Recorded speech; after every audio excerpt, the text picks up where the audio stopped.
Hello tout le monde, je vous retrouve aujourd'hui pour une nouvelle vidéo qui sera la présentation de ma pile à lire du Black November. Alors qu'est-ce que c'est le Black November? C'est un challenge littéraire organisé sur un mois, comme son nom l'indique, le mois de novembre. Durant le mois de novembre, Séverine, il est bien ce livre, nous propose de lire uniquement du thriller ou en tout cas de choisir voilà, quelques livres de thriller à découvrir durant ce mois de novembre. Pour nous faciliter ou nous compliquer, ça dépend pour qui la tâche, on a choisi avec Séverine, durant ses lives, avec tous ses abonnés, des petits thèmes pour un petit peu organiser ces semaines. Et donc je vais vous présenter les livres que j'ai choisis pour cette pile à lire. Bon, vous allez me dire, ça change pas grand chose à ta vie de faire le Black November vu que je lis très souvent du thriller. Ouais, mais il y a quand même ce truc en plus, tout le monde lit du thriller, on partage, c'est vraiment chouette. Et vous savez que je prépare cette pile à lire depuis un an, depuis le mois de novembre passé. Si vous commencez un petit peu à me connaître, vous savez que les piles à lire, c'est pas trop mon truc. J'en présente plus beaucoup sur la chaîne, je pense que vous avez vu dernièrement, je présente plus beaucoup de piles à lire. J'ai essayé dernièrement d'en présenter une sur mon compte Instagram, mais comment vous dire que je ne la respecte absolument pas. Et justement, c'est le truc avec les piles à lire, j'ai du mal à les respecter parce que moi, quand je finis un livre, j'ai vraiment envie de choisir au feeling et pas une pile imposée. C'est vraiment, moi je vais toujours au feeling, toujours selon la lecture que je viens de finir. Mais bon, voilà, c'est le Black November, c'est quelque chose d'important pour moi, donc voilà, je vais vous présenter ma pile à lire et du coup, forcément, elle sera assez énorme. J'ai prévu pas mal de choix, comme ça je ne me perds pas, je ne me sens pas forcée de lire tel ou tel livre. Et je pense que ça peut vous aider si vous préparez le Black November, vous savez pas trop quoi mettre dans quelle catégorie, je pense que les livres que je vais vous montrer vont peut-être vous aider à choisir. On va commencer avec le début du Black November qui commence le 1er novembre, sachant que le 1er novembre est un vendredi. Et donc le début c'est du vendredi au dimanche, c'est 3 jours. Et donc ce premier thème sur 3 jours, c'est de lire un livre, un thriller donc qui n'est pas un roman. Et donc il y avait le choix parmi manga, bande dessinée, nouvelles... Voilà, roman documentaire, il y avait moyen de choisir plein de choses et moi j'ai choisi plusieurs titres. Alors il y a une chose que j'ai choisie, au moment où je l'ai reçu, je me suis dit ça, ce sera génial pour ce thème-là, ça va se lire super vite, c'est La Brigade des Cauchemars, tome 1 et tome 2 de Franck Tillier. Donc c'est un livre, je n'ai pas lu le résumé pour le coup, alors il y a des livres, je vais les résumer, d'autres que je ne vais pas résumer. Ça dépendra un petit peu et je pense que ça va se lire super vite. Je vais le prendre avec moi puisque je suis partie ce week-end. Ouais, ce sera l'occasion de dévorer ces livres-là puisque 3 jours, je pense que c'est suffisant pour lire 2 BD. J'ai choisi aussi The Green River Killer de Stéphane Bourgoin. Je suis assez passionnée par ce personnage, Stéphane Bourgoin, qui a été interrogé des serial killers, enfin voilà, des tueurs en série dans la prison. Il a fait des interrogatoires, il les a écoutés pendant des heures. C'est quelqu'un de passionnant quand il en parle, c'est vraiment hyper intéressant. Et quand on sait son vécu en plus, quand on sait son passé, ça fait froid dans le dos. Et vraiment, c'est quelqu'un que je trouve passionnant de l'écouter dans des documentaires. Et du coup, j'avais acheté ceci qui parle d'un tueur avec une tête bien sympathique. Je ne sais pas ce qu'il a fait, ce Green River Killer, mais c'est vraiment très très court. C'est chez French Pulp. Il fait 133 pages. Et un livre que j'ai commencé il y a un moment, c'est... c'est quoi UK Serial Killer de Emily Tibat. C'est chez Ring. D'ailleurs, j'avais reçu la maison d'édition. Je n'ai toujours pas terminé. Je m'étais arrêtée à la page 47. On suit en fait des serial killers anglais, puisqu'on ne parle pas souvent des serial killers anglais, et on découvre un petit peu tout ce qu'ils ont fait, pourquoi, enfin on essaie de découvrir pourquoi ils font tel ou tels actes. Donc je vais lire ça petit à petit, je vais peut-être pas tout lire, je vais peut-être en lire un ou deux ce week-end, et c'est déjà pas mal pour 3 jours, et je vais peut-être glisser un roman que je suis déjà en train de lire. La première vraie semaine du Black November est donc du 4 au 10 novembre. J'ai beaucoup de travail cette semaine-là, mais vous allez voir la pile à lire, ça change rien, on s'en fout. C'est un livre qui se passe en huis clos. J'ai vu passer pas mal de livres qui se passent en huis clos, mais il faut savoir que c'est un sujet que j'aime beaucoup. Les livres en huis clos, j'aime énormément ça, donc j'en ai lu déjà beaucoup. Et moi, j'ai choisi des livres que j'ai vu un petit peu passer. Il y a Passager 23 de Sébastien Fitzek. Le résumé derrière n'en dit pas beaucoup, donc je n'en sais pas grand chose. Je sais que de toute façon que c'est un thriller dans un bateau, donc on va voir ce que ça donne. Celui-là, j'ai très hâte de le découvrir, comme tous les livres que j'ai choisis, vous allez me dire. Des nœuds d'acier de Sandrine Colette, c'est un livre aussi que j'ai très envie de découvrir. Ça se passe dans une cave en 2001. C'est l'histoire d'un gars qui a été capturé par deux frères, deux vieillards qui font de lui leur esclave. Ça a l'air assez sympa cette histoire. C'est très court, hein, donc ça peut se lire assez vite. Embrun de Louise May, vous allez voir, j'ai mis pas mal de livres, comme ça j'ai vraiment le choix, comme ça je me sens pas forcée absolument de lire le livre que j'ai choisi 3 semaines avant. C'est l'histoire d'une famille qui va pendant les vacances sur une île. Il y a un personnage qui disparaît et on va voir ce que ça donne, en tout cas sur une île, dans une maison, vacances, des gens qui ont l'air parfaits sous tout rapport et en fait ils ont pas l'air si... Enfin ils sont pas si parfaits qu'ils n'en ont l'air. Ça a l'air sympa hein. Et j'ai entendu beaucoup de bien de Louisa May. Louise May, j'ai envie de découvrir d'autres livres de l'autrice, mais je vais commencer par celui-là, on va voir si j'aime bien forcément. 10 petits nègres d'Agatha Christie que j'ai lu maintenant il y a perpète quand j'étais petite quoi, donc ça fait super longtemps.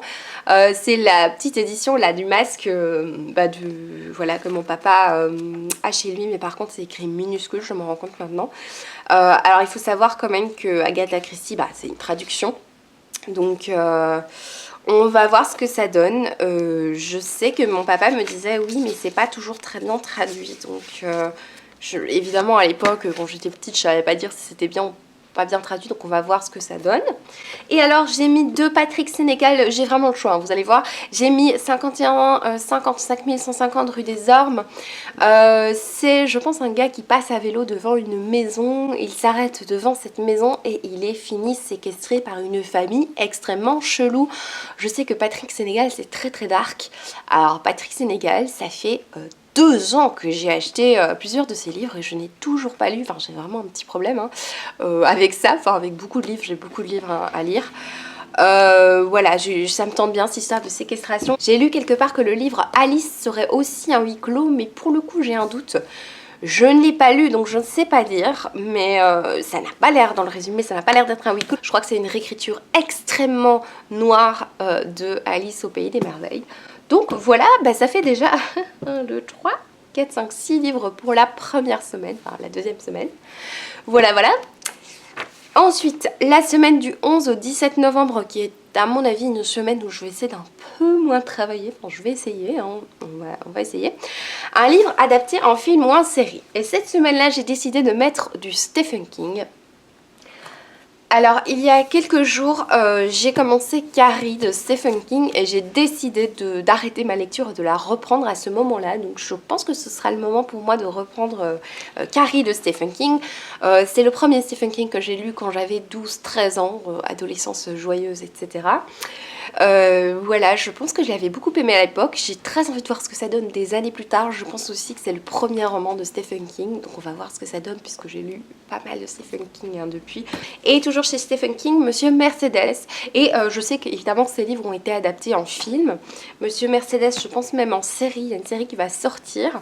Et Carrie, je n'ai pas vu le film, mais ça ne m'inspire pas du tout. Hein. C'est l'histoire de cette jeune fille qui a des pouvoirs assez étranges, qui vit avec une mère fanatique religieuse. Je sais qu'il y a des scènes, je me souviens, dans une douche avec du sang. Je m'en souviens quand j'étais très jeune. Voilà, Monsieur Mercedes, je n'ai pas lu le résumé, j'ai pas trop envie de savoir. Sauf qu'il y a une histoire d'accident de voiture, mais j'en sais pas le plus. Ensuite, la semaine du 18 au 24 novembre, un livre dont on n'a jamais lu l'auteur auparavant. Et là, comment vous dire que c'est tellement facile, enfin j'ai tellement de livres à lire dans ma pile à lire. Je crois que c'est la pile la plus grande. Hein. J'ai vraiment un choix monstre, j'ai dû choisir, hein, j'ai dû faire quand même des choix. Donc je vais vous montrer vite fait. J'avais envie de lire Bloc 46 de Joanna Gustafson.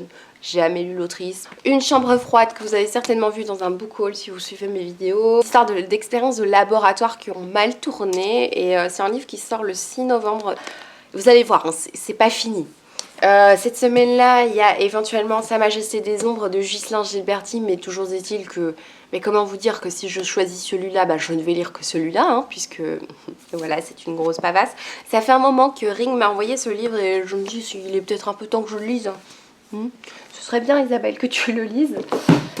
Donc ça fait 3 livres, 4e livre, c'est un livre que je viens de recevoir et ça me démange de lire. J'ai même envie en fait de le commencer là maintenant, aujourd'hui en octobre.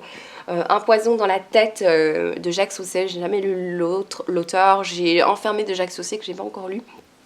Enfermé, ça aurait pu être un huis clos ceci dit.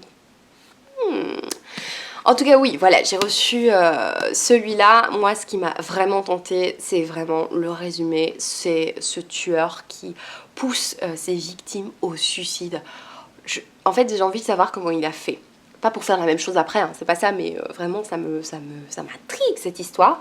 On va voir, et bah, c'est pas fini. Hein. J'en profite aussi pour mettre des services de presse, vous avez compris je pense.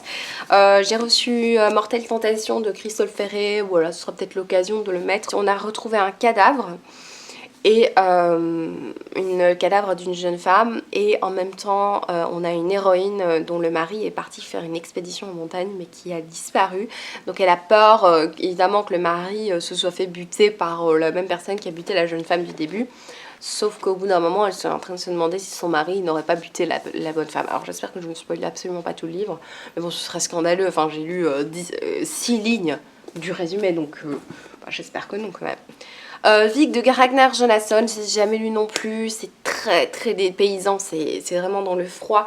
L'Islande en intraveineuse, dit Franck Tillier. Et toujours dans la liste des auteurs que je n'ai jamais lus, parce que ces auteurs je les ai jamais lus, du moins pas que je sache, parce que parfois les auteurs prennent plusieurs noms, mais je pense pas que j'ai lu ces auteurs. F20 de Anna Koslova, épreuve non corrigée, c'est traduit russe, c'est chez Stéphane Marsan. Et il me tente pas mal aussi, alors peut-être que c'est un huis clos. Non, j'ai pas l'impression que c'est une histoire en tout cas de schizophrénie, ça a l'air vraiment très chouette, j'ai vraiment hâte de le lire comme la plupart des livres. Du 24 au 30 novembre, donc dernière partie, et après je vous présenterai d'autres petits livres, c'est un thriller dont le titre ne contient que 3 mots et ça avait l'air ultra facile et en fait c'est pas si facile que ça. J'en ai mis 4, j'ai mis Retour à Rédemption de Patrick Graham, que j'ai reçu à mon anniversaire de mon frérot, je vous en avais déjà parlé. J'ai mis Le 5e jour de Maud Tabachnik, recommandé hautement par Séverine Dit bien ce livre. J'ai mis My Absolute Darling de Gabriel Talente, que j'ai depuis sa sortie, que mon compagnon a lu entre temps et que je n'ai toujours pas lu, et j'ai retrouvé un marque-page. J'ai retrouvé un marque-page dans le livre, trop bien. Ah, j'aime bien ça, les petites découvertes. C'est bien quand même quand on trouve de l'argent aussi dans les livres. J'ai une amie un jour, elle a ouvert un de ses livres, elle a trouvé 100 €. Moi ça ne m'arrive jamais, hein. L'argent je sais toujours où il est, mais ce serait bien. C'est marrant. Bref, je vais l'enlever en fait parce que j'aime beaucoup ce marque-page. Donc oui, ça fait super longtemps cette histoire très glauque entre un père et une fille. J'en sais pas plus, mais j'ai quelques petits doutes quand même. Je sais qu'on aime ou on n'aime pas, mais moi j'aime beaucoup tout ce qui se passe chez Gallmeister, hein. Je suis très fan de cette maison d'édition, donc ce sera peut-être l'occasion de le lire. Et j'ai mis un 3e livre, un 4e livre, parce que j'ai vraiment le temps, hein, avec tout le travail que j'ai, de lire 4 livres en une semaine. J'ai mis La vie parfaite de Sylvia Avalone. Je sais pas si c'est un thriller maintenant, je l'ai mis là-dedans, maintenant j'ai un petit doute, je ne sais plus si c'est un thriller. Voilà pour la pile à lire officielle du Black November, mais je suis folle, je pense que je viens de vous présenter 20 livres et j'ai encore des livres à vous montrer. Il y a juste quelques livres que j'ai très envie de lire qui rentrent pas trop dans des catégories, qui sont pas forcément des thrillers, ou alors il y en a, enfin ça dépend. Il y a L'écorché de Donato Carisi, je sais pas trop dans quelle catégorie le mettre, du coup je l'ai mis là au cas où j'avais vraiment pas envie de lire tous ces livres là, on sait jamais. J'ai mis L'ombre du renard de Nicolas Feuze, je sais pas trop dans quelle catégorie le mettre vu que j'ai déjà lu de Nicolas Feuze, mais j'ai très envie de le lire là prochainement. Sinon ce sera pour le mois de décembre, c'est pas très grave. Il y a Les Chroniques de Wildwood, qui est un roman qui n'est pas du tout un thriller, bravo Isabelle, mais c'est un livre que j'ai emprunté à la bibliothèque, chose que je ne fais plus depuis longtemps, mais celui-là j'avais envie, et je dois le rendre un jour hein, quand même. Et alors je glisserai peut-être aussi Le Jardin que j'ai commencé, mais que j'ai mis de côté. Je me suis dit pour le Black November ça peut être sympa, dans les auteurs que j'ai pas encore lus, j'en sais rien, enfin on verra. Voilà. Donc voilà, c'est tout pour cette pile à lire de mois de novembre, donc sachant que je tourne entre 8, allez, plus récemment entre 5 et maximum 12 livres par mois. C'est clair que je lirai pas tout ça, je lirai peut-être aussi d'autres choses. Mais voilà, dites-moi s'il y a des livres que vous avez lus parmi tous ces livres. Et si vous faites aussi Black November, ça me ferait plaisir de le savoir. À très bientôt!